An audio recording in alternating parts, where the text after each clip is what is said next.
Meanwhile, in the state of California, lawmakers there are considering a bill that could put you in jail for up to a year for using the wrong pronouns. A supporter of that bill will be here next. Now, the following is a real news story. It's not a joke. A legislator in California has introduced legislation that, if it passes, will impose prison time on people who fail to use other people's preferred pronouns. State Senator Scott Wiener's bill would apply to nursing homes and other elderly care facilities and would impose up to a year in prison on caregivers who, quote, willfully and repeatedly fail to use a transgender resident's preferred name or pronouns. Robin Biro is a Democratic strategist. He supports all this. He joins us tonight. Robin, thanks for coming on. So it doesn't sound very American, the idea that you go to jail if you say something someone else doesn't want you to say. Don't we have a Bill of Rights that would prevent that? Absolutely, the First Amendment. And let me say this, I want to expose my own ignorance to this issue. I myself was ignorant to this issue until I actually read the bill and got informed. And what I found out in the bill, it actually says that there was a 2011 survey, which that's a bit dated, but it did show that there were 6,456 respondents, and 28% of those suffered harassment, actually, from medical providers. 19% of those, these are LGBT elders, they had been denied care. So that necessitated this bill.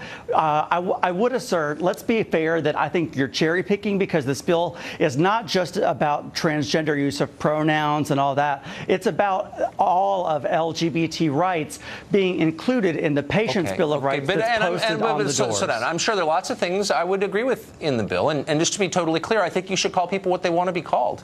You know, I mean, sure. I think you should be polite to people, and I try to be. But there's a principle at stake here that you're ignoring for political reasons, and I'm a little surprised that you are. And that is a really simple one. It's called free speech, and you have the right to express your view. And if other people don't like it, they don't like it. But you can't be put in prison for saying what you think is true. And this bill seems to ignore that long-standing right that we've enjoyed, and I find it terrifying for that reason. And I knew you were going to say that. I will contend that these are employees. They are regulated by the government. They already have a Patient's Bill of Rights that addresses some of these. What's left out are protections for the LGBT community. They are already, let's look at this, Tucker, if you will. The elderly community is already a marginalized community. But think about the fact, if you are LGBT or even, like the worst, transgendered, they're probably the most disenfranchised. They are the most vulnerable.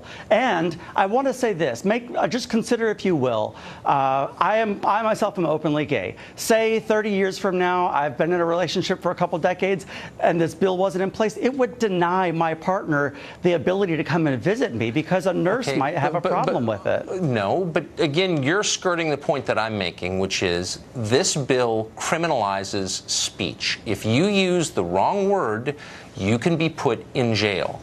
That is grotesque. And I understand that you're enthusiastic about expanding rights for LGBT elders, okay?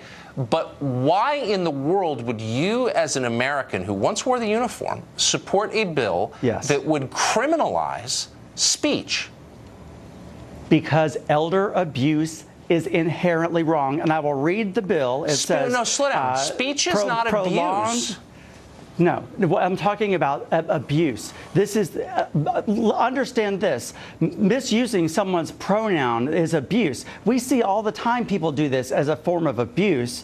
I follow the alt-right blogs where they call Michelle Obama a man. That is abusive. Should they go to jail for that? That should not be accepted. Should they go to jail for that? But if it's done in a medical thing, what constituted, hold on, what constituted, Tucker, is prolonged, continuous, intentional abuse by a healthcare provider. That is abuse. That should be criminal. It should be criminal. Okay, what about thinking it? What if I have unpleasant thoughts about you and you could somehow find out I had them? Should I go to jail too?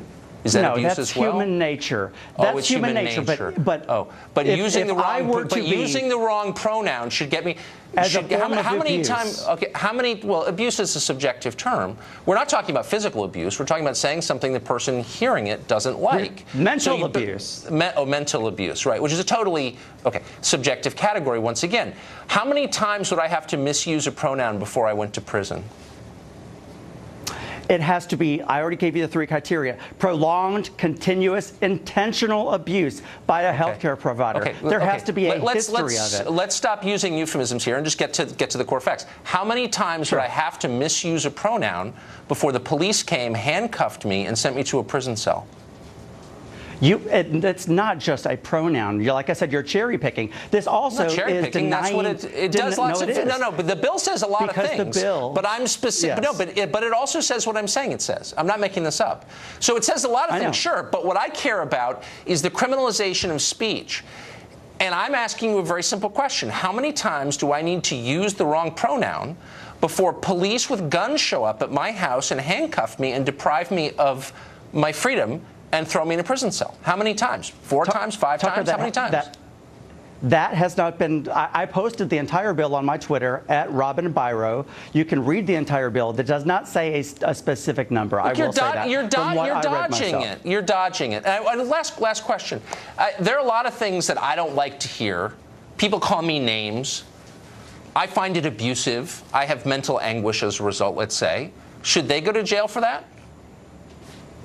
If they are your healthcare provider and they do it intentionally to mentally abuse you, and it's stated on the wall in the Healthcare Bill of Rights, yes. Yeah. And if they do it over and over, when did you get in favor of? Yes. These are like minimum wage workers, and you're like, you know what I mean, bullying them basically. It's so weird. I wonder. I hope you'll watch this tape when this is over and ask yourself if you're really on the right side of this question.